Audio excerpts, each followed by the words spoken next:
Come on. It's raining in Manila, hindi ka ba nalapit? Come on, celebrate! Oh! It's raining in Manila, hindi kita nabibigay. Di ka na naman, pwede bang sa akin lang?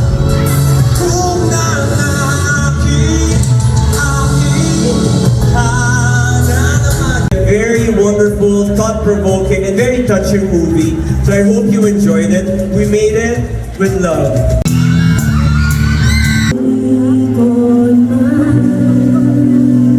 Sa'yo pa rin babalik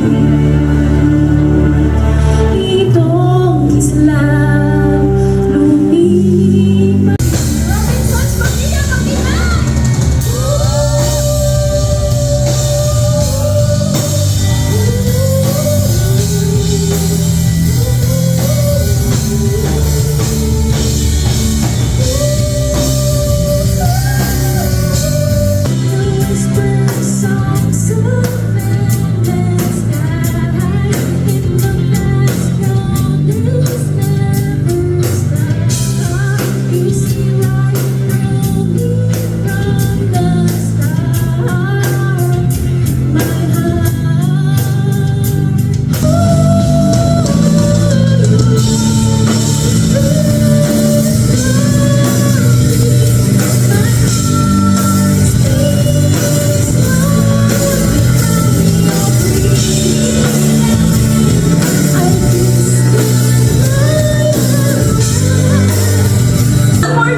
Film, ibig po sabihin nun, hindi lang siya basta entertainment pero may mga aral at inspirasyon na makukuha dito sa pelikula na to.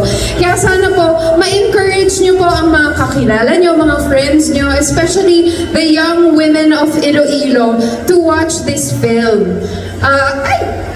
Muntik na yun How inspiring. Okay. Thank you so much, Miss Rian. Let's give a warm round of applause for Miss Rian again. Thank you so much, guys. Yes, you also have a very special bouquet for you, Miss Rian, and that will be given by Mr. Joseph Del Rosario from Seda Hotel, Iloilo. A warm welcome into the city of love. Thank you. Actually, I met him.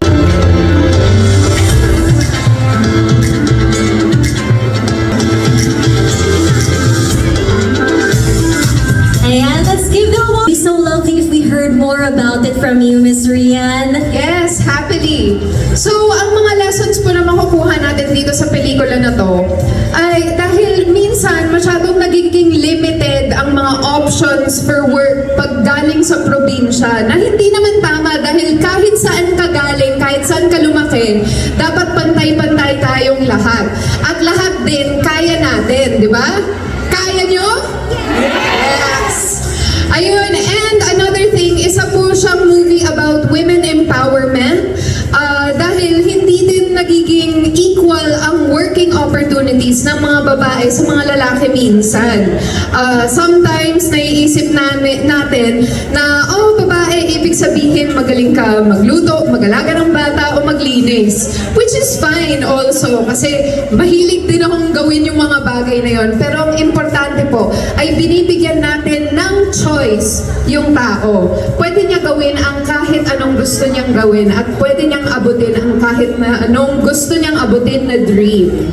That is right. Thank you so much, Miss Rian. And one last thing, sorry, Yes, it's po. also about mental health awareness. Dahil this movie also talks about depression. And minsan talaga may mga pinagdadaanan tayo, mga moment na ganon, na minsan hindi din natin pinag-uusapan o kinukwento sa iba. Pero ang importante is, alam natin na kaya natin siyang lagpasan at maabot pa rin ang mga pangarap natin. Maraming salamat po, Miss Rian. Let's give her a warm round of applause. And I Oh, believe, it's so warm. Charot. and I believe at this moment we'd also like to call on stage Mr. Lance Raimundo to join you. Ayan. And kasama din po natin dito si Sid Lucero. Yes, beautiful. All right. Hello. Let's give them a warm round of applause once again. I think you may take your seat po if you would like. Thank you. Excited na excited po kami makilala kayong lahat dito, kami ni Lance. So thank you so much for being here. Yes po. And before that, I would just like to ask you both some questions about...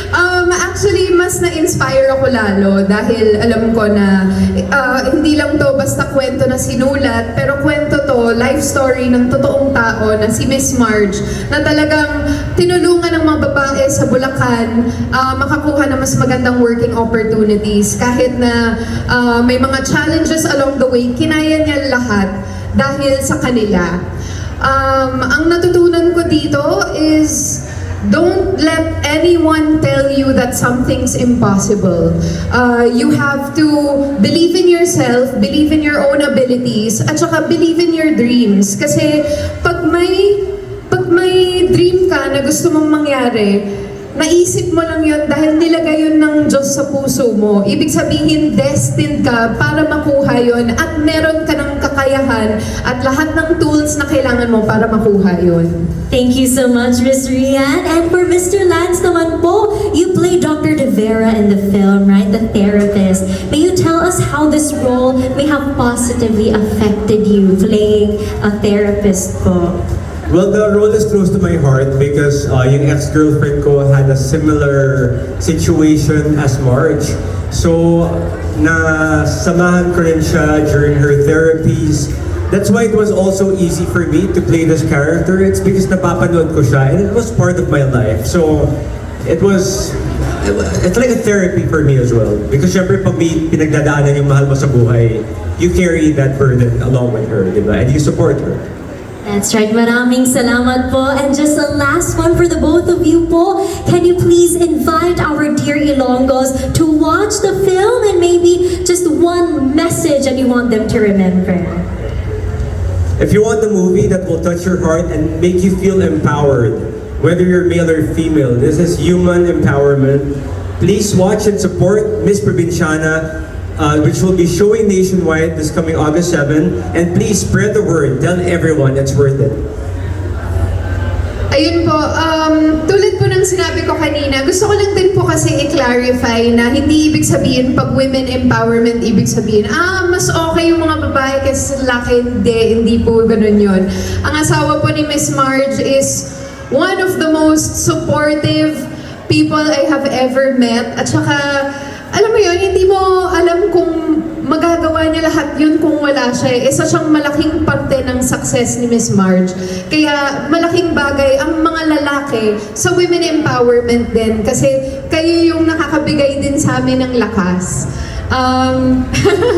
And also, ayun na po, Miss Provinciana is showing on August 7. So sana po ipagkalat nyo, lalo na sa mga young girls out here in Iloilo, so that they can really believe in themselves and believe in their dreams. Again, it's not just for girls, but also tell everyone, even business owners and and people in the schools kasi it's an educational thing. At saka dapat talaga naniniwala tayong lahat sa sarili natin. Whether babae ka, lalaki, whether galing ka sa Manila o galing ka sa Iloilo o galing ka sa Bacolod or wherever, dapat naniniwala tayong lahat sa sarili natin. Maraming salamat po, Ms. Rian and Sir Lance. Once again, give them a warm round of applause. And I believe, Ms. Rian, a lot of us are very, very excited to meet you. And ladies and gentlemen,